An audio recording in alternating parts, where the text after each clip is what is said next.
نحمدہ و نصلی علی رسول الکریم اما بعد اعوذ باللہ من الشیطان الرجیم بسم اللہ الرحمن الرحیم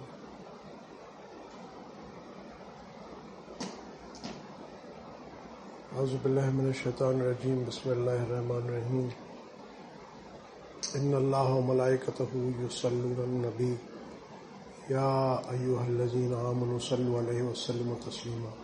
درود شریف پڑھ رہے ہیں۔ اللہم صلی علی سیدنا محمد وعلی سیدنا محمد وبارک وسلم۔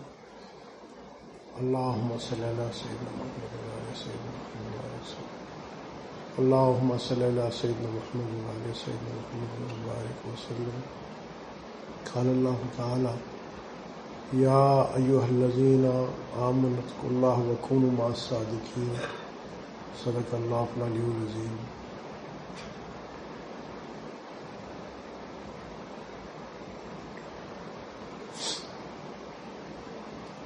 فقیر اکثر عرض کرتا ہے تنبیہ کے لیے کہ قرآن پاک اللہ پاک کی طرف سے درخواست کی کتاب نہیں ہے، یہ کلام اللہ ہے، یہ احکامات کی کتاب ہے۔ صرف شاید انسٹرکشنز بھی کہوں تو چھوٹا لفظ ہے، یہ اللہ کی منشا کی کتاب ہے کہ اللہ کی کیا منشا ہے۔ جب شاہانہ کلام، بادشاہ جب کلام کرتے ہیں یا بڑے جب کلام کرتے ہیں تو اس کا ایک انداز اپنا ہوتا ہے۔ بعض اوقات وہ بات کہیں حکمن نہیں جا رہی ہوتی مگر شاہ کی ہر بات حکم کا درجہ رکھتی ہے۔ اسی طرح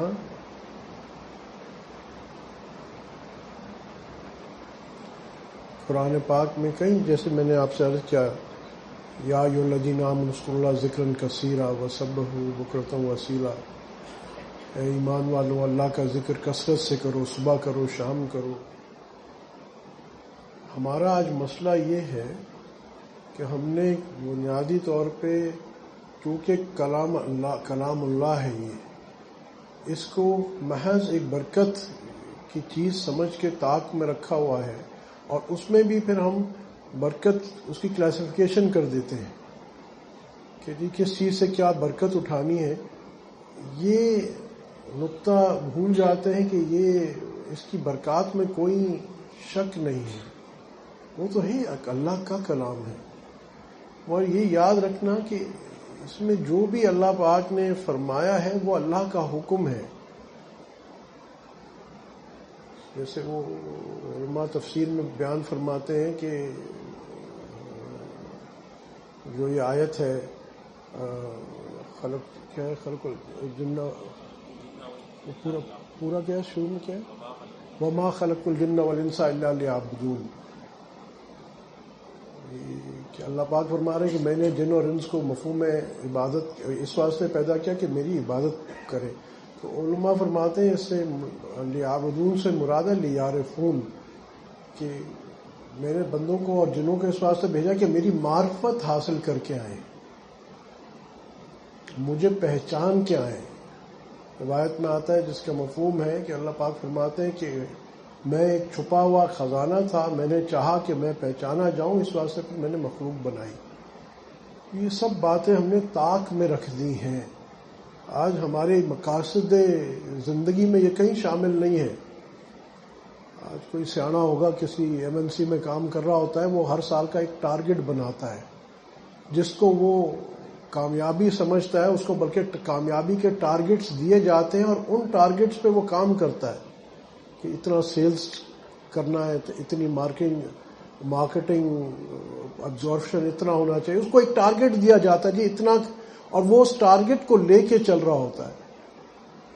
اگر ایک آدمی کو جو ٹارگٹ دیا گیا ہے وہ اس ٹارگٹ کو مانے نہیں، تسلیم نہ کرے، اہمیت نہیں دے اور کسی اور چیز میں کام کرے گا، سال کے آخر میں کیا ہوگا کہ وہ اپنے مقصد سے، اپنے اہداف سے اتنا دور ہوگا کہ کمپنی اس کو بولے کہ بھائی تمہاری ترقی تو کیا، تمہیں تو ہم باہر نکال دیں گے۔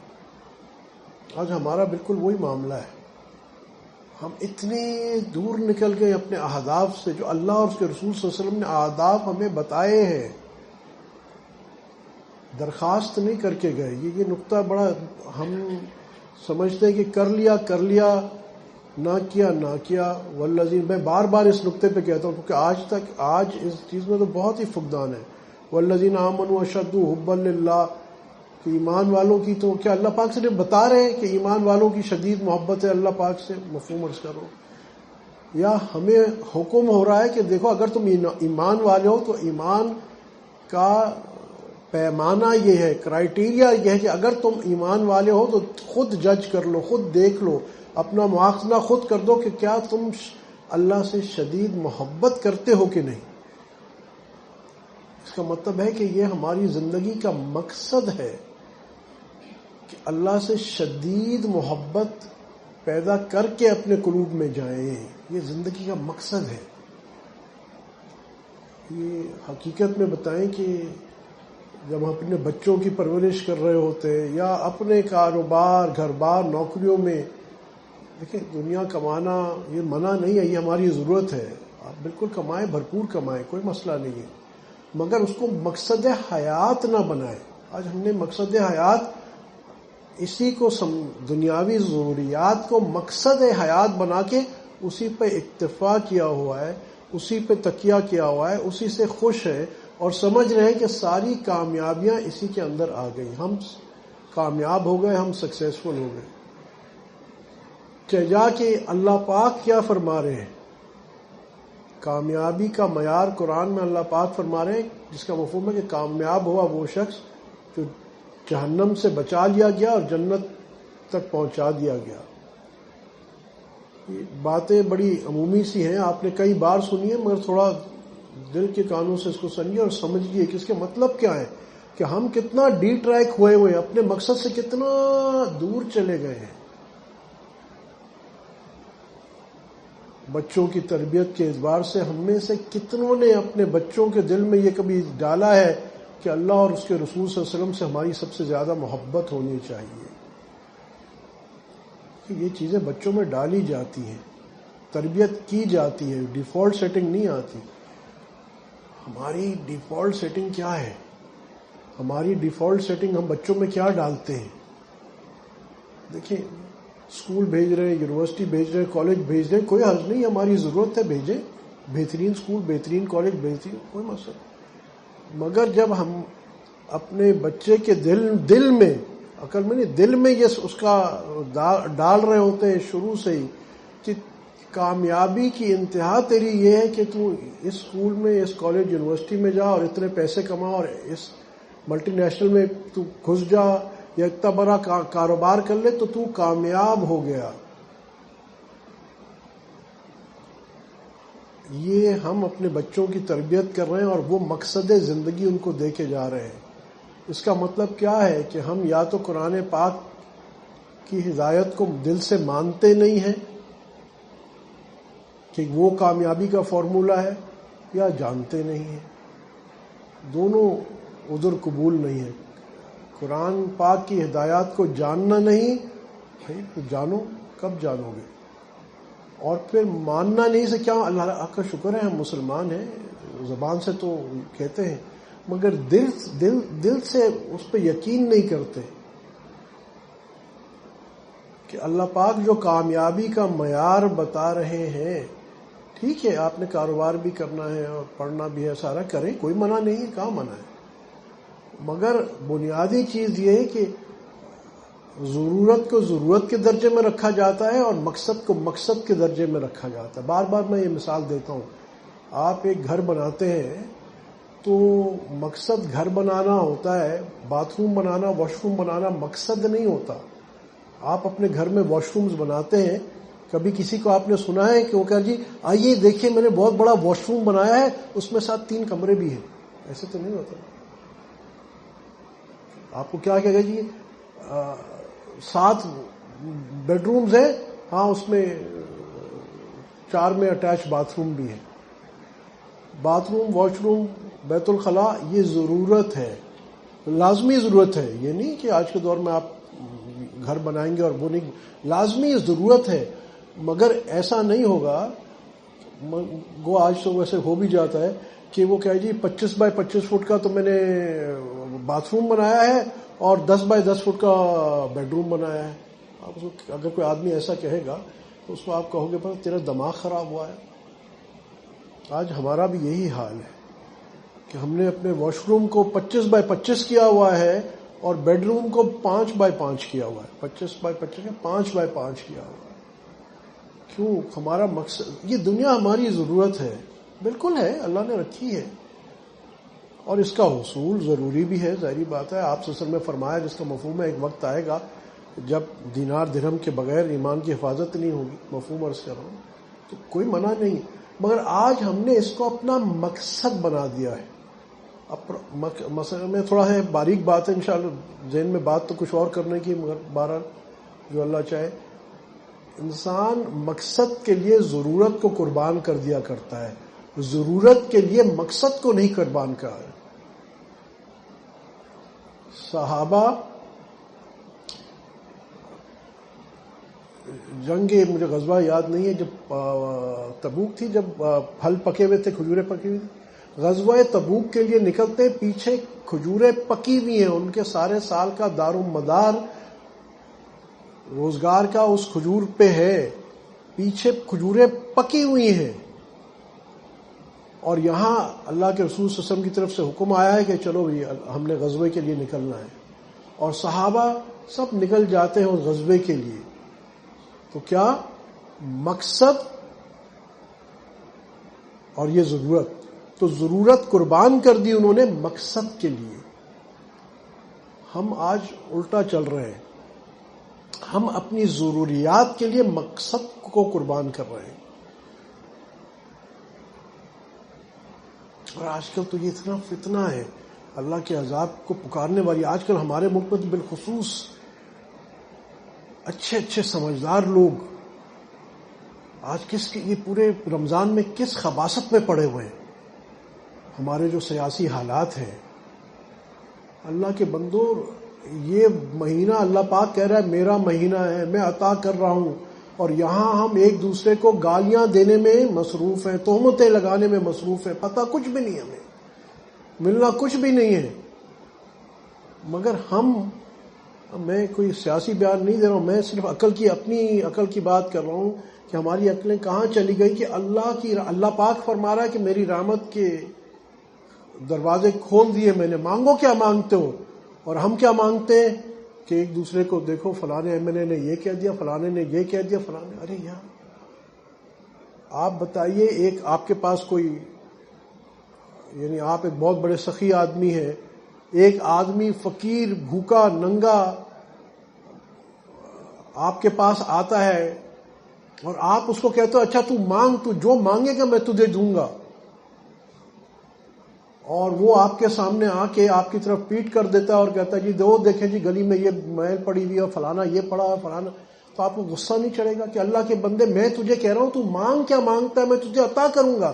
یہ تو میری توہین کر رہا ہے، تو میری عطا کی توہین ہے. آپ خود بتائیے، آپ کبھی جو بھی کسی آفس میں ہے، کوئی انڈسٹری چلا رہا ہے، کوئی کچھ چلا رہا ہے، اگر آپ اپنی کسی ایسا ملازم جو انتہائی ضرورت مند ہو اور تڑپ تڑپ کے کہتا ہو جی میں بڑا محتاج ہوں، اور آپ اس کو خود بلاتے ہیں میرے آفس، یہ کاغذ ہے، لکھ تجھے کیا چاہیے میں دوں گا، اور وہ اس وقت آپ کو ایسے ٹھینگے دکھا رہا ہے، ناچ رہا ہے، منہ بنا، آپ will you not feel insulted? آپ کہیں گے کہ یہ تو میری توہین ہے. ہم تو وہ جو اقبال نے کہا نا کہ ہم تو مائل بکرم ہیں، کوئی سائل ہی نہیں، راہ دکھلائیں کسے، کوئی راہ روے منزل ہی نہیں. یہ دن کتنے قیمتی. دیٹ مینس اس کے معنی کیا ہے کہ اللہ ہم تیرے رمضان کو کوئی اہمیت نہیں سمجھتے، ہم تیری عطا کو نہیں مانتے، ہمیں تیری عطا تھوڑی چاہیے. یہ اللہ کے عذاب کی نشانی ہے یا اللہ کی رحمت کی نشانی، جس میں ہم من حیث القوم آج اس عذاب میں مبتلا ہے. خدا کا نام ہے، یہ وہ ایام، ابھی بھی وقت ہے، یہ قیمتی آخری اشرا ہے. اس سب چیزوں سے بھگڑے سے نکلو، چل جائے گی دنیا یار 10 دن میں، اس سب سے نکلو. خدا کا نام ہے، تمہارے اور ہمارے جھوٹے واٹس ایپ امیجز بنانے سے، تہمتیں لگانے سے کچھ نہیں ہونے والا. اللہ کا عذاب آئے گا، اللہ کا عذاب آئے گا تہمتیں لگانے سے. ہماری تو آخرت جائے گی، من حیث القوم ہم پہ عذاب آئے گا. اس سے فائدہ کس سے ہوگا؟ اس وقت رجوع اللہ کے لیے وقت ہے. اس وقت تو اور اللہ کے سامنے گڑ گڑا ہاتھ جوڑ کے اللہ سے اپنے گناہوں کی معافی مانگنے کا وقت ہے. اور یہ اپرچونٹی ہے. یہ دیکھیں، یہ اپرچونٹی ونڈو ہے. جیسے وہ ایک کمپنی اناؤنس کرتی نا، یہ سیل 8 تاریخ 12 بجے تک ہے، تو آپ دیکھیں وہ لوگ کیسے، ہم نے دیکھا خواتین، یہ کبھی وہ انٹرنیٹ پہ وہ سیل ہوتی نا سفائر کی، وہ رات 2 بجے شروع ہوگی، 6 بجے ختم ہوگی، سارے لگے ہوتے ہیں، اور 6 بجے ختم ہو جائے گی، 6 بجے ختم ہو جائے گی. یہ اللہ کی رحمت کے دروازے کھلے ہوئے ہیں، چند ایام رہ گئے اور ہم کہاں وقت ضائع کر رہے ہیں. یہ ہماری اپنی ناسمجھی نہیں ہے، نافہمی نہیں. اچھا، ہم کیا سمجھ رہے ہیں کہ ہمارے XYZ کوئی کام کرنے سے کام بن جائے گا، اور اللہ پاک کیا فرما رہے ہیں؟ مان لو نا اللہ کا قرآن صحیح ہے، نہیں مانتے کوئی بات نہیں، یور کال، بھگت لو گے خود ہی.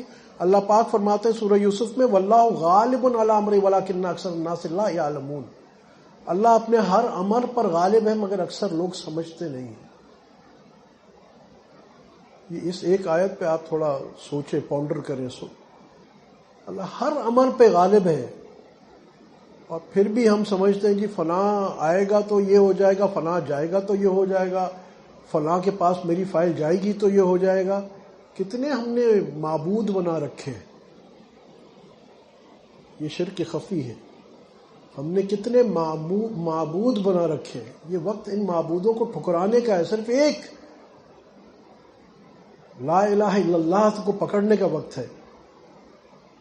میں آپ سے عرض کروں، میں اکثر لوگوں کو کہتا ہوں کہ آپ اس کو ایک دینی بیان نہ سمجھو، ایک لاجیکل بات سمجھو. بالکل میں آپ کو ایک تحقیق سے منطقی بات عرض کر رہا ہوں، لاجیکلی بات کر رہا ہوں کہ اگر یہ مانتے ہو کہ واللہ غالب علی امرہ ولکن اکثر الناس لا یعلمون، تو آپ کو اس کی ماننی پڑے گی.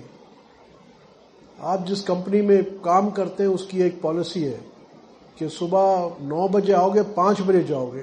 آپ وہاں کہتے ہیں نہیں جناب میں 5 بجے آؤں گا اور صبح 9 بجے جاؤں گا، تو کمپنی آپ کو تنخواہ دے گی یا نکال دے گی؟ حالانکہ آپ کہو جی میں تو 5 بجے سے صبح 9 بجے تک، کتنے گھنٹے ہو گئے؟ 12 اور 4 16 گھنٹے کام کروں گا. کمپنی کہ جی ہمیں آپ کی سروسز ان 16 گھنٹے میں نہیں چاہیے، آپ کو تنخواہ تب ملے گی جب آپ 9 to 5 آؤ گے. دنیا میں بھی تو یہ اصول ہے نا.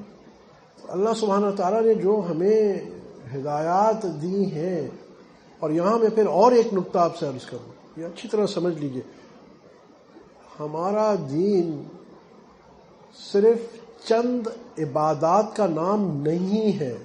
اگین ہم نے یہ غلط، اس کا کلاسیفیکیشن غلط ڈالی ہوئی ہے کہ دین کے معنی ہے روزہ، نماز، امامہ، داڑھی، یہ دین ہو گیا. تو وہ جو 95% آپ صلی اللہ علیہ وسلم کی حیات مبارک اس کے علاوہ گزرتی تھی، آپ کی معیشت، آپ کی معاشرت، آپ کے اخلاق، وہ کیا تھا؟ وہ دین نہیں تھا. ہم سب اس کو ہم نے سائڈ میں کر دیا ہے. یہ مسلمانوں کا نہیں، کرسچنز کے آیا چرچ اینڈ دی اسٹیٹ. ہمارے یہاں نہیں ہے. مسلمان ہیں، سوتے ہوئے بھی، ہنستے ہوئے بھی، روتے ہوئے بھی مسلمان ہیں. آپ سچم کی حیات مبارک 24 گھنٹے کی ہے نا، ایک مومنٹ کے لیے. اس حیات مبارک میں آپ اپنی ازواج مطہرات کے پاس بھی تشریف لے جا رہے ہیں، بچوں کے ساتھ بھی ٹائم سپینڈ کر رہے ہیں، دوست احباب کے ساتھ بھی کھانا بھی کھا رہے ہیں، مختلف چیزیں کر رہے ہیں. صرف ہر وقت کیا نماز پڑھ رہے ہیں؟ نماز تو وہ فیضا فرغت فانصب وإلی ربک فارغب، وہ تو رات کی بات تھی. وہ ہٹ کٹ، وہ ایک انفرادی عمل ہے. میں یہ مقصد کہنے کا نہیں کہ اس کی عبادات کی اہمیت نہیں ہے، بے شک بے انتہا اہمیت ہے، مگر بھائی یہ تو 5-10% ہمارا دین ہے جس کو ہم نے بالکل کل دین بنا کے سائڈ میں رکھ لیا ہے. جیسے میں نے کہا کہ یہ جو تہمتیں لگانا، اور یہ تو بڑا آج کا مسئلہ نہیں ہے، بڑا پرانا ہے. میں بار بار دوستوں سے کہتا ہوں کہ آپ صلی اللہ علیہ وسلم نے فرمایا کہ ایک آدمی کا جو مفہوم ہے کہ جھوٹے ہونے کے لیے یہی کافی ہے کہ وہ سنی سنائی بات آگے کر لے، تحقیق نہیں کی. آپ کو سال بھر آج کل تو مصیبت ہے، واٹس ایپ میں کتنے میسیجز آتے رہتے ہیں، اور جو بڑا نیک ہوتا ہے ان میں سے وہ کہتا ہے سینٹ ایز ریسیوڈ. ارے بھائی یہ کیا مطلب سینٹ ایز ریسیوڈ؟ تو تم مبرہ یعنی اس خبر کی اس کے تم مستثنا ہو گئے تو آگے بھیج کیوں رہے ہو؟ وہ جھوٹ ہے سچ ہے بھائی، مجھے تو آئی تھی میں نے آگے بھیج دی. کئی دفعہ قرآن کی خود میرا تجربہ ہے، یعنی غلط معنی تفسیر غلط لکھ کے لوگوں نے مجھے بھیجی ہے، اور جب میں نے ان کو بتایا وہ کہتے ہیں اوہو اچھا ہمیں تو پتہ ہی نہیں تھا، ہم نے کہا قرآن کی تفسیر آگے بھیج دیں. اللہ کے بندے پڑھ تو لو، کس نے کہا ہے کوئی فرض ہے تم پہ آگے بھیجنا؟ مگر اب کیا ہوا ہے کہ آپ نے نعوذ باللہ قرآن کی غلط تفسیر کی اشاعت کی تو آپ گناہگار نہیں ہو گئے؟ نیکی برباد گناہ لازم. ہمیں کیا ضرورت ہے ان چیزوں میں پڑھنے کی؟ اور پھر کیا ہے کہ اس کا مطلب ہے ہم اتنے غافل ہیں اللہ سے، اپنے مقصد سے. No coming back to the same thing, مقصد اور ضرورت. یہ ہم نے سوچا ہے ہم اس دنیا میں آئے ہم ایک مقصد لے کے آئے ہیں. کیا اللہ پاک یہ پوچھے گا کہ جی آپ نے کتنے میسیجز فارورڈ کر دیے، کتنے کلپس فارورڈ کر دیے، کتنے لطیفے آگے پیچھے کر دیے؟ اس سے تو پوچھ ہوگی. معاشرے میں کتنی تباہی آ رہی ہے، اتنے ہم تو ہماری عقلیں پتہ نہیں کہاں چلی گئی. بغیر سوچے سمجھے اسلام کے منافی اقدار کی ہم ترویج کر رہے ہیں، پروموشن کر رہے ہیں. کیسے؟ قرآن پاک کہہ رہا ہے کہ ہم نے جوڑے بنائے ایک دوسرے کے سکون کے لیے، یعنی اللہ پاک کی نزدیک میاں بیوی کا رشتہ ایک بڑا مقدس اور سکون والا رشتہ ہے. اور آپ کو میرا خیال اگر 10 میں سے 9 لطیفے اگر ملتے ہیں میاں بیوی کے ریلیشن شپ میں تو اس میں یہ تاثر ہوتا ہے کہ یا تو بیوی مصیبت ہے یا تو میاں مصیبت ہے. ہم بڑے ہاں ایک دوسرے کو فارورڈ کر رہے ہوتے ہیں، مگر آپ نے کبھی یہ بات سوچی ہے کہ یعنی آپ اللہ کی بات کو رد کر رہے ہیں؟ آج مسلمان میں یہ بات کہوں گا تو کوئی کہے گا یار آپ تو بہت کیا کہتے ہیں متشدد ہو رہے ہیں. آپ کی مرضی، مگر یاد رکھو اللہ کو جواب دینا پڑے گا. یہ آج تمہارا ٹیکس آڈٹ ہو جاتا ہے تو تمہاری کیسی حالت ہوتی ہے ایک ایک انٹری کے اوپر، یار یہ جسٹیفائی کرو، اس کا سورس دیکھو، اس کا کیا ہے. ٹیکس والا تو اتنا ہی جانتا ہے جتنا اس کے کمپیوٹر میں آ گیا، جتنا ناظرہ کے ڈیٹا میں آ گیا، چلو بہت، یا جتنی کتابیں آپ نے دکھا دی. مگر اللہ رب العزت تو سب جانتا ہے نا، اس سے تو کچھ نہیں چھپا. اور آپ کو اور مجھے ان چیزوں کا جواب دینا ہے. پتہ نہیں ہم کہاں گم ہو گئے. میں بار بار ایک بات عرض کرتا ہوں دوستوں کہ فقیر کا مقصد کرٹیسزم، تنقید نہیں ہے، کسی کو برا بھلا کہنا نہیں ہے. میرا مقصد یہ باتیں کرنے کا صرف یہ ہوتا ہے کہ ہم جاگ جائیں، اٹھ جائیں. جو غلطی ہو گئی کوئی بات نہیں، اللہ غفور الرحیم ہے. آج اپنی زندگی کا ورک بدل دیں. اللہ پاک قرآن میں کیا فرماتے ہیں؟ وَمَن يَعْمَلْ سُوءًا أَوْ يَظْلِمْ نَفْسَهُ ثُمَّ يَسْتَغْفِرْ اللَّهَ يَجِدِ اللَّهَ غَفُورًا رَحِيمًا. ایسے عجیب بات ہے. there's still time، سارا سال ہے الحمدللہ، جب تک ہم جتنا زندہ ہیں اللہ جانتا ہے کتنا زندہ ہے. مگر یہ ایام رمضان مبارک کے بالخصوص یہ سوچیے اللہ پاک اعلان کر رہے ہیں، اور قرآن میں اعلان کر رہے ہیں وَمَن يَعْمَلْ سُوءًا، جس نے مفہوم ہے کہ عمل کیا برا اور اپنے نفس پہ ظلم کیا، او یظلم نفسہ ثم یستغفر اللہ، اور پھر اس نے توبہ کی. مفہوم ہے تو تحقیق گارنٹیڈ، اللہ پاک یعنی سمجھے گارنٹی دے رہے ہیں پائے گا اللہ کو غفور الرحیم. اور یہ اللہ کی رحمت کے مہینے، آخری عشرہ، جہنم سے نجات کا عشرہ. اللہ اکبر، کتنی اپرچونٹی ہے. یہ کبھی اپنا سوٹ انالیسس تو کرو نا، تو یہ سوٹ انالیسس میں جو اپرچونٹی ہے. اب خیر یہ بات دور چلی جائے گی. اینی وے، تو بھائی اس وقت جو ہو گیا ہم سے ہو گیا، انسان ہے، قصور ہو گیا، اب کرنا کیا ہے؟ صرف استغفر اللہ تعالی رب من کل ذنب واتوب ہے، دل سے اللہ مجھ سے قصور ہو گیا، مجھے معاف کر دے، بس ڈیلیٹ آل. کمپیوٹر میں ڈیلیٹ آل کا بٹن دبا دے تو کیا ہوتا ہے؟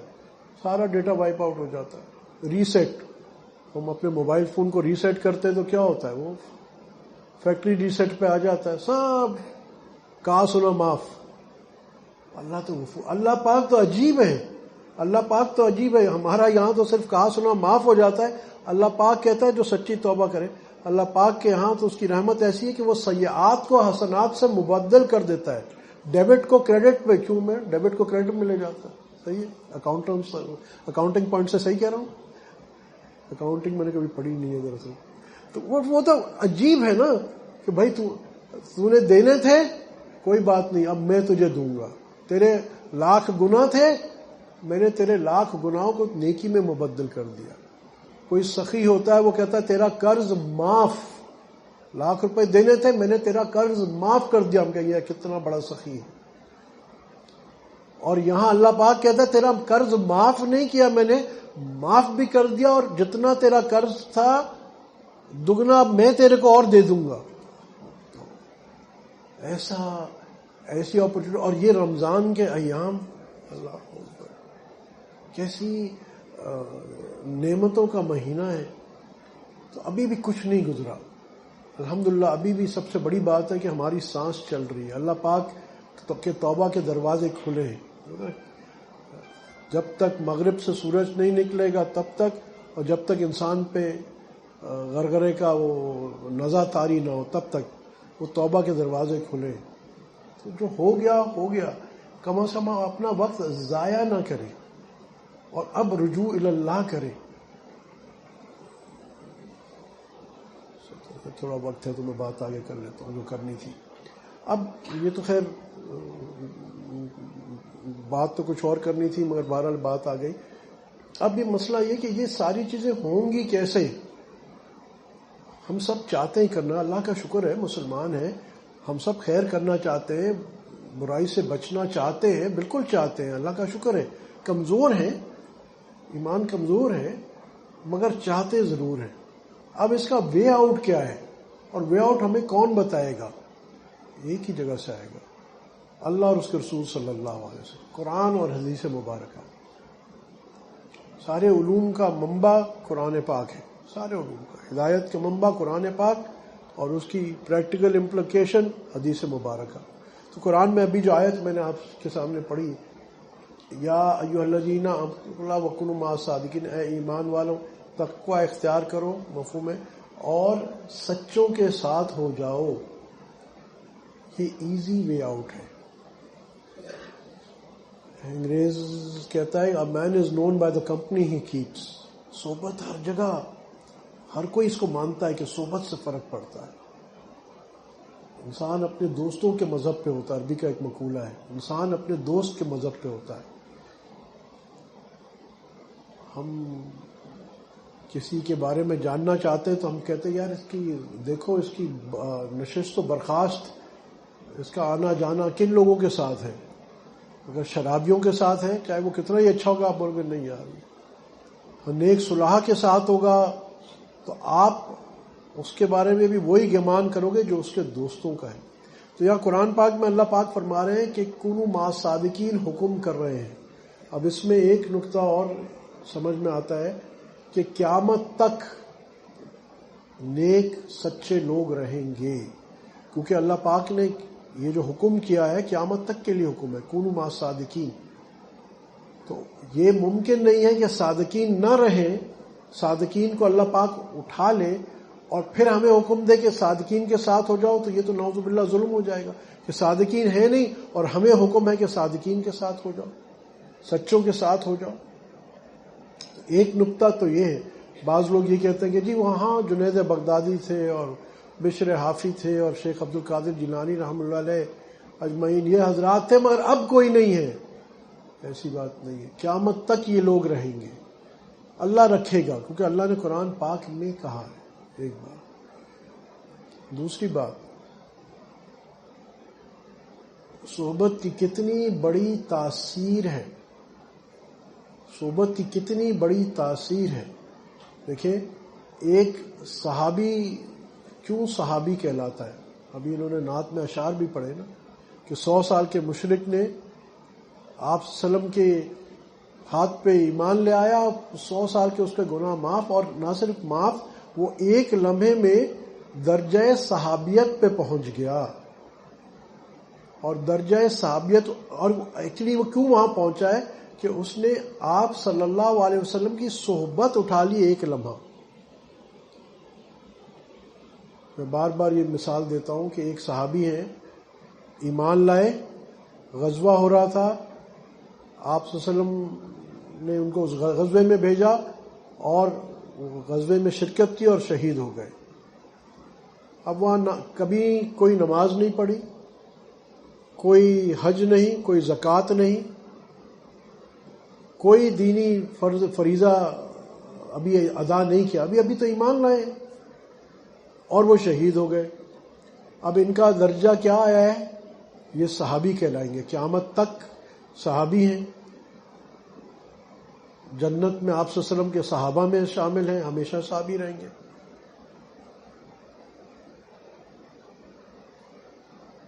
یہ ایک لمحے میں وہ کہتے ہیں سارے دنیا کے کتب، غوث، ابدال، اولیاء کو جمع کر لیں، ایک پلڑے میں ڈال لیں، اور ایک صحابی کو، ایک ادنا صحابی، ادنا سے صرف سمجھانے کے لیے مثال ہے، خدا سارے صحابی سبھی بڑے ہیں، مگر ان کے درجے میں جو سمجھے کہ سب سے کم درجے کے، ان میں آپس میں صحابی، ایک ادنا صحابی کو ایک پلڑے میں ڈال دیں، سارے اولیاء کرام کو ایک پلڑے میں ڈال دیں، تو یہ صحابی کا وزن زیادہ ہوگا سارے اولیاء کرام سے. یہ صحبت کتنی امپورٹنٹ ہے میں آپ کو بتا رہا ہوں. اس کا کیا اثر ہے؟ اس کا اثر ظاہر پہ بھی ہوتا ہے، باطن پہ بھی ہوتا ہے. اور یہاں دیکھیے باطن پہ کیسا اثر ہے. اب آپ مجھے یہ بتائیے کہ ہم پڑھتے ہیں کہ بابا فرید الدین گنج شکر رحمۃ اللہ علیہ نے نماز معکوس پڑھی اور ایسی مجاہدات کیے، اور شیخ عبد القادر جیلانی رحمۃ اللہ نے ایسے کیے، اور معین الدین چشتی رحمۃ اللہ علیہ نے جنگلوں میں 30 سال عبادت کی، اور کتنے کتنے مجاہدات اور کتنے کتنے ہم پڑھتے ہیں. اور یہاں ہمارے مشائخ اور علماء کیا فرماتے ہیں کہ سارے اولیاء کو ایک پلڑے میں ڈال دو اور اس ایک صحابی کو ایک پلڑے میں. میں ان صحابی کی مثال دے رہا ہوں جنہوں نے کوئی روزہ نہیں رکھا ہے، کوئی تلاوت نہیں کی. ابھی میں سمجھ رہا ہوں کہ کیا تلاوت، کیونکہ ابھی تو آئے اور سیدھا جنگ میں چلے گئے. کوئی نماز نہیں پڑھی، حج نہیں دی، زکوٰۃ نہیں، کچھ نہیں، مگر قیامت تک اب ان کا رتبہ کیا ہو گیا ہے کہ وہ سارے اولیاء ان کا مقابلہ نہیں کر سکتے. اب دلیل اور بھی میں آپ کو بتا دوں کہ جتنا اویس کرنی رحمۃ اللہ علیہ افضل التابعی ہیں، آپ صلی اللہ علیہ وسلم کے عاشق ہیں اور کامل عاشق ہیں. کیسے عاشق ہیں؟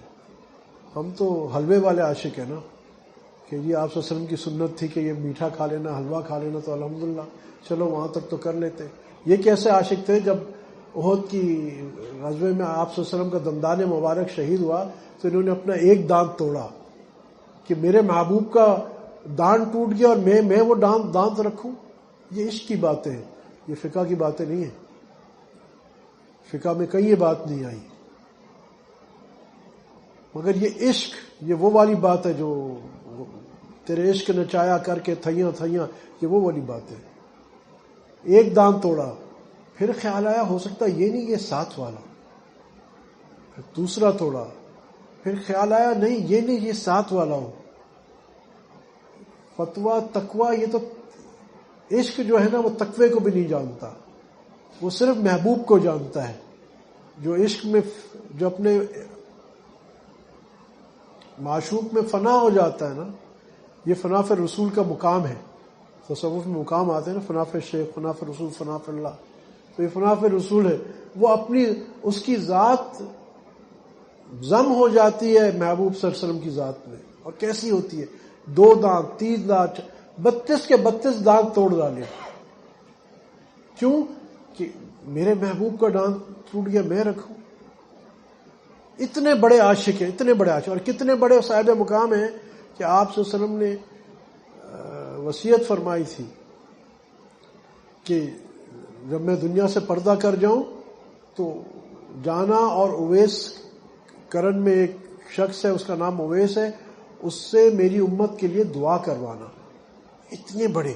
اور عمر رضی اللہ تعالیٰ عنہ اور غالباً علی رضی اللہ تعالیٰ عنہ دونوں یہ حضرات ڈھونڈتے ڈھونڈتے یمن گئے اور کرن میں بہرحال قصہ مختصر ان کو ڈھونڈا، پھر ان سے دعا کروائی اور سارا.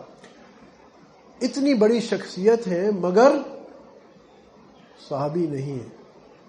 تو ان کے بعد ابھی ہم نے کیا کیا؟ اویس کرنی رحمت اللہ علیہ اور صحابہ رضی اللہ تعالی عنہ. اچھا، قرآن میں اللہ پاک صحابہ کے بارے میں اعلان فرماتے ہیں رضی اللہ تعالی عنہ و رضوا عنہ. یہ صحابہ کے بارے میں اعلان ہے، غیر صحابی کے بارے میں نہیں ہے کہ اللہ ان سے، یعنی اللہ نے صحابہ کو اپنی رضامندی کا پروانہ اس دنیا میں دے دیا. رضی اللہ تعالی عنہ و رضوا عنہ، پہلے ہی بتا دیا اللہ ان سے راضی، یہ اللہ سے راضی. اس بات میں وہ اسے کرنی رحمت اللہ علیہ اس کی ذیل میں نہیں آتے، مگر وہ ایک صحابی جنہوں نے چند لمحے ایمان میں، چند لمحے آپ صلی اللہ علیہ وسلم کی مبارک صحبت اٹھائی ہے. کین یو امیجن کہ آپ سوچ سکتے ہیں کہ صحبت کی کیا اہمیت ہے؟ خود سمجھ لیجیے نا کہ صحابی کیوں ہیں، اتنا اونچا مرتبہ کیوں ہے جس کو قرآن پروانہ دے رہا ہے. کس بنیاد پہ؟ تم نے ہمارے محبوب کی ایک لمحہ صحبت اٹھا لی ہے، اب تمہارا دل ایسا پاک ہو گیا ہے، قیامت تک آنے والے انسان صبح سے شام تک ساری عمر الٹے کھڑے ہو جائیں اور ہمارا ذکر کرتے رہیں، عبادات کرتے رہیں، تمہارے جیسا دل نہیں بنا سکتے. کیوں؟ کیونکہ تمہارے دل پہ ہمارے محبوب کے دل کا پرتو گرا ہے. باتیں سمجھنے کی ہے. سب سے پہلے صوفیہ کے ہاں سب سے اللہ پاک نے سب سے پہلے نور محمدیہ صلی اللہ علیہ وسلم تخلیق کیا اور پھر اس کے بعد باقی چیزیں تخلیق ہوئی ہیں. پھر یاد رکھیے آپ صلی اللہ علیہ وسلم وہ ہستی ہے جس نے اللہ کا دیدار کیا ہے. یہ صرف سمجھانے کے لیے کچھ نکتے آپ کو بتا رہا ہوں. تو جو آپ صلی اللہ علیہ وسلم کی روح مبارک میں انوارات اور جو ریڈیشن کہہ لیں یا جو بھی کہہ لیں، جو پاور انرجی سمجھنے کے لیے جو آپ صلی اللہ علیہ وسلم کی روح میں ہوگی، اور جب جس صحابی نے آپ صلی اللہ علیہ وسلم کی ایک لمحہ کی صحبت اٹھائی ہوگی، وہ ایک سیکنڈ میں کہاں سے کہاں پہنچ گیا ہوگا. آپ خود سوچیے. وہ اور یہ برکت ہے آپ صلی اللہ علیہ وسلم کی، یہ آپ صلی اللہ علیہ وسلم کی شان ہے. اور صحابی کا مرتبہ کوئی اپنی عبادت سے نہیں پا سکتا. ایک شخص آپ کہے کہ جی میں نے تو صحابی بننا، آپ بتائیں کیا کرنا، اس کا کوئی فارمولا نہیں. صحابی نہیں بن سکتے. ولی اللہ بن جاؤ گے، جو بھی ہے ٹھیک ہے، مگر صحابی وہ جو میرے محبوب صلی اللہ علیہ وسلم کی حیات میں ایک لمحہ صحبت جس نے اٹھائی. سوچ سکتے ہیں آپ یہ کنو مع صادقین کتنی بڑی چیز ہے. آپ صلی اللہ علیہ وسلم تو صادقوں کے سردار ہیں. کہتے ہیں صحبت صالح تورا صالح کنت، صحبت توالے کرا توالے کنت. وقت زیادہ ہو گیا، انشاءاللہ زندگی رہی تو پرسوں پھر کچھ بات کریں گے. نقطہ یہ ہے کہ تجھے نیک لوگوں کی صحبت نیک بناتی ہے اور بروں کی صحبت برا بناتی ہے. آپ ایسے دوستوں میں بیٹھنا شروع کر، آپ سگریٹ نہیں پیتے تجربہ کر لیں، ایسے دوستوں میں بیٹھنا شروع کر دیں جو سگریٹ پیتے ہیں. 4 دن 8 دن 10 دن مہینہ دن آہستہ آہستہ آپ بھی سگریٹ پینا شروع کر دیں گے. اور اس کے برعکس آپ ایسے لوگ، آپ نماز نہیں پڑھتے، آپ صرف ایسے لوگوں میں بیٹھنا شروع کر دیں گے جو نمازی ہیں، وہ آپ کو کچھ نماز کا کہیں گے بھی نہیں. یہ مشاہدہ رہا ہے. انسان خیر والوں کے پاس جا کے اس کے دل کے اندر خیر کی جذبات ابھر جاتے ہیں. صحبت شیخ سعدی کہتے ہیں صحبت صالح تورا صالح کنت، تجھے نیک لوگوں کی صحبت نیک بناتی ہے. اور دیکھیں نا اس کی دوسرا ایک مشہور شعر ہے، یک زمانہ صحبت با اولیاء بہتر 7 سالہ طاعت بے ریا. اللہ والوں کی ایک لمحے کی صحبت 100 سال بے ریا عبادت سے بہتر ہے. دیکھیں نا یہ آپ صلی اللہ علیہ وسلم کی مثال، جو میں نے آپ سے صحابی کی مثال دے دی اس سے، تو آپ سمجھ میں آ گئی نا کہ جس صحابی نے ایک لمحہ میرے محبوب صلی اللہ علیہ وسلم کی صحبت لے لی ہے، اب قیامت تک جب ان کا ہم نام لیں گے کیا کہیں گے؟ رضی اللہ تعالی عنہ. ان کا شمار اب صحابہ کی وہ ایک کیٹیگری الگ ہے. وہ کہتے ہیں وہ کیٹیگری الگ ہے. اب وہاں وہ اتنی اونچی کیٹیگری ہے، اب دور دور کوئی ولی وہاں نہیں پہنچ سکتا. غالباً امام شافعی یا حنبل سے کسی نے سوال پوچھا کہ عمر بن عبد العزیز رحمۃ اللہ علیہ، جن کو خلیفہ راشد ثانی کہا جاتا تھا، بہت بہترین بادشاہ، صاحب تقوی، بڑے عجیب شخصیت، بعد میں آئے. کہا کہ عمر بن عبد العزیز رحمۃ اللہ علیہ کا درجہ اونچا تھا یا حضرت امیر معاویہ رضی اللہ تعالیٰ عنہ کا. تو امام صاحب نے جواب دیا کہ جو امیر معاویہ رضی اللہ تعالیٰ عنہ کے جہاد کے دوران، غزوے کے دوران جو امیر معاویہ رضی اللہ تعالیٰ عنہ کے گھوڑے کے ناک سے دھول نکلی، اس دھول کا درجہ عمر بن عبد العزیز سے بہتر ہے. سوچ سکتے ہیں آپ کیا نکتہ آپ سنیے کہ گھوڑے کی ناک سے جو دھول نکلی محبوب صلی اللہ علیہ وسلم کے ساتھ غزوے میں، اس دھول کا درجہ عمر بن عبد العزیز، جو بہت صاحب تقوی خلفائے راشدین ثانی کہتے ہیں ان کو، یعنی بہت ہی صاحب تقوی اور بہت نیک اور بہترین خلیفہ گزرے، مگر یہاں امیر معاویہ رضی اللہ تعالیٰ عنہ کے پاس جو نعمت ہے وہ کیا ہے؟ میرے محبوب صلی اللہ علیہ وسلم کی صحبت. انشاءاللہ زندگی رہی اس پہ اور بات کریں گے. یہ ایزی وے آؤٹ ہے. آج بہت مسائل ہیں باہر کفر، لادینیت کی دعوت، جگہ جگہ پہ دین سے ہٹنے کی، اللہ سے دور کرنے کی دعوتیں عام انسان نہیں چاہتا تو بھی بہہ جاتا ہے. برائی کی دعوت اتنی عام ہے آپ کو پیسے بھی خرچ نہیں کرنے پڑتے. خیر سے آج روکا جاتا ہے، خیر سے ہمیں روکا جاتا ہے اور برائی کے لیے ترغیب دی جاتی ہے. یہ بھی حدیث مبارکہ میں آتا ہے، یہ بھی حدیث مبارکہ میں آتا ہے کہ ایک وقت ایسا آئے گا کہ لوگ تمہیں برائی کی طرف ترغیب دیں گے اور اچھائی سے روکیں گے. یہ سنا ہوگا، بیٹا داڑھی مت رکھنا تو، پھر یہ شادی کیسے ہوگی؟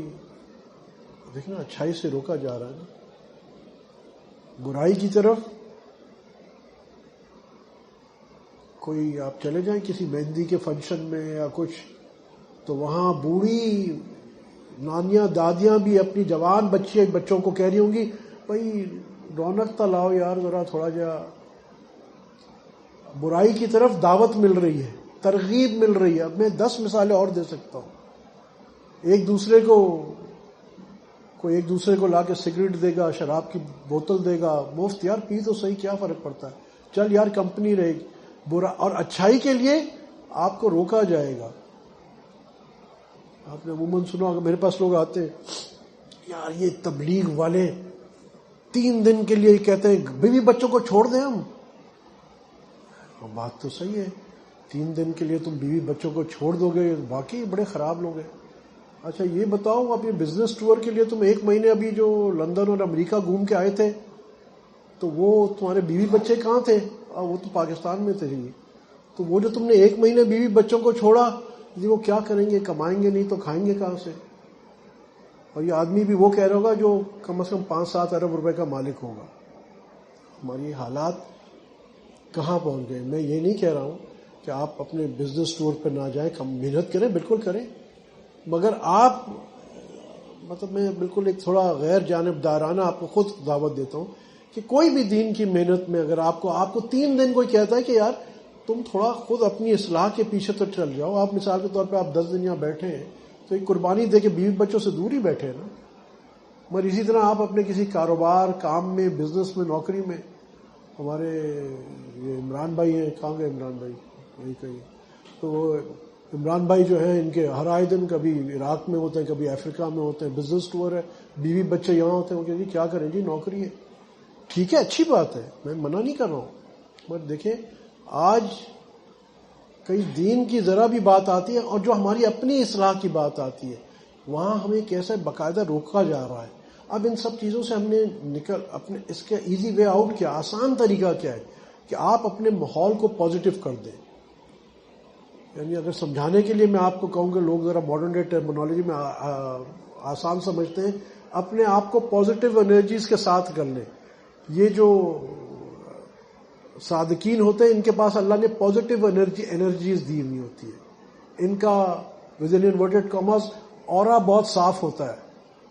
جب آپ ان کے اورا میں آتے ہیں تو آپ کے اندر بھی وہ پازیٹیو انرجیز جو ہے نا وہ ایکٹیویٹ ہو جاتی ہیں. اور جب آپ نیگیٹو انرجیز کے پاس جاتے ہیں تو وہ یاد رکھیے وہ خود بھی پریشان ہوتے ہیں، وہ آپ کو بھی پریشان کریں گے. جو آدمی اونچا اونچا میوزک سن رہا ہوتا ہے وہ اصل کیا کر رہا ہوتا ہے؟ وہ اپنی روح کی بے چینی کو اس اونچی آواز سے مٹا رہا ہوتا ہے. جتنی دیر تک وہ بجتا رہتا ہے اس کی روح وہ سمجھتا ہے میں اپنی بے چینی کو دور کر لوں گا. جب وہ ختم ہو جاتا ہے روح اس کی پھر وہی بیک ٹو اسکوائر ون بے چین رہتی ہے. اور آپ بے چین روحوں کے پاس جائیں گے، آپ تجربہ کر لیں ایسے لوگوں کے پاس جا کے، آپ اللہ والوں کے پاس جائیں، جب آپ اٹھیں گے آپ کے اندر ایک ٹرانکولیٹی، پیس، سکون، طمانینت ہوگی. اور آپ صحبت طالع قرا تو برے لوگوں کے پاس جائیں گے، آپ ان کے پاس سے اٹھیں گے، آپ کے اندر بے چینی ہوگی. آپ یہ تجربہ کر لیں. اپنی اصلاح کا آسان طریقہ کیا ہے کہ اچھے لوگوں سے ہم نتھی ہو جائیں. میں یہ نہیں کہہ رہا ہوں ایکس وائی زیڈ یہ اچھا یہ، آپ خود اس کو دیکھ لیں، پتہ کر لیں، اچھے لوگوں کی تلاش کریں. الحمدللہ. اب پرابلم یہ ہے کہ یہ اچھے لوگ ہر رکشے کے پیچھے اپنا اشتہار نہیں لگاتے، ٹھیک ہے نا؟ ان کو تلاش کرنا پڑتا ہے، اللہ والوں کو تلاش کرنا پڑتا ہے. موجود ابھی بھی ہے سارا. مگر جیسے ہم اچھے ڈاکٹر کو تلاش کرتے ہیں، میرے پیٹ میں مجھے 10 فون آتے ہیں کہ ذرا آپ بتا دیجئے یہ ہے فلانی اسپیشلٹی کے لیے کون سا اچھا ڈاکٹر ہے، فلانی اسپیشلٹی کے لیے کون سا اچھا ڈاکٹر ہے، کس ہاسپٹل میں ہم جائیں، اس کی کیا ریفرنس ہے. کیا ایک دین ہی ایسی چیز ملی کہ جو بس جو نکڑ پہ پہلا بندہ ملتا ہم اس کے پیچھے لگ جاتے ہیں؟ ایسا نہیں ہے. انشاءاللہ یہ موضوع لمبا ہے ابھی زندگی، تو اس پہ آگے بات کریں گے. بلال بھائی نے حکمن کیا تھا کہ سکالت القلوب میں سے ایک پیراگراف کو سمجھانے کا، تو ان کی حکم عدولی بھی ہے آج انشاءاللہ اگلی نشست میں. فآخر الدعوانا الحمدللہ رب العالمین. آمین. الحمدللہ رب العالمین. والصلاۃ والسلام علی اشرف الانبیاء والمرسلین سیدنا مولانا محمد وعلیہ وصحبہ اجمعین. یا اللہ ہمارے اس بیٹھنے کو قبول فرما. اللہ آج 23ویں شب ہے، اللہ اگر شب قدر ہے تو بھی ہمیں عطا فرما، شب قدر نہیں ہے تو اللہ تو وہی ہے چاہے شب قدر ہے یا نہیں ہے.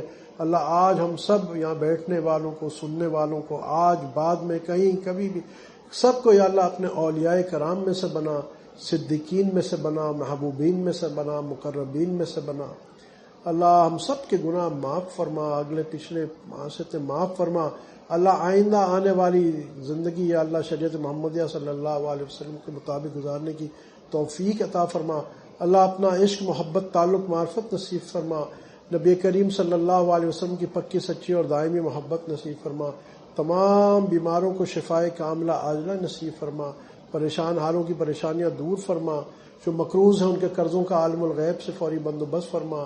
جو کسی کاروبار، روزگار، رزق کی تنگی میں ان کو حلال طیب پاکیزہ روزگار، عافیت، برکتوں کے ساتھ عطا فرما. اللہ جو صاحب اولاد ہیں ان کے اولاد کو نیک اور صالح بنا. جو بے اولاد ہیں ان کو نیک اور صالح اولاد عطا فرما.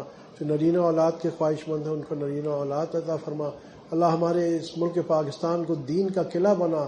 یہاں کے رہنے والوں کو آپس میں محبتیں اور الفتیں نصیب فرما. اللہ مسلمان جہاں جہاں بھی آباد ہیں، پریشان ہیں یا اللہ مصیبت میں ہے، اللہ سب امت کی اللہ پریشانیاں اور مصیبتیں دور فرما. اللہ برما کے مسلمانوں کی مدد فرما، ہندوستان کے مسلمانوں کی مدد فرما، افغانستان، عراق، سیریا، ایجپٹ کے مسلمانوں کی مدد فرما. اللہ جہاں جہاں بھی مسلمان غیروں کی قیود میں ہیں اللہ ان کو آزادیاں نصیب فرما. اللہ ہدایت کی ہوائیں عام فرما. اللہ جو رمضان کا ایام بچ گئے ہیں اللہ ان کی صحیح قدردانی کی ہمیں توفیق عطا فرما. اللہ جو کمی کوتاہی ہوئی، جس طرح عبادات کا حق تھا ہم کچھ ادا نہ کر سکے، اللہ ہماری کمی کوتاہیوں کو معاف فرما. اللہ اپنی رحمتوں سے نواز. اللہ مغفرت فرما اور اللہ یہ آخری عشرت خصوصی جہنم سے برات کا ہے۔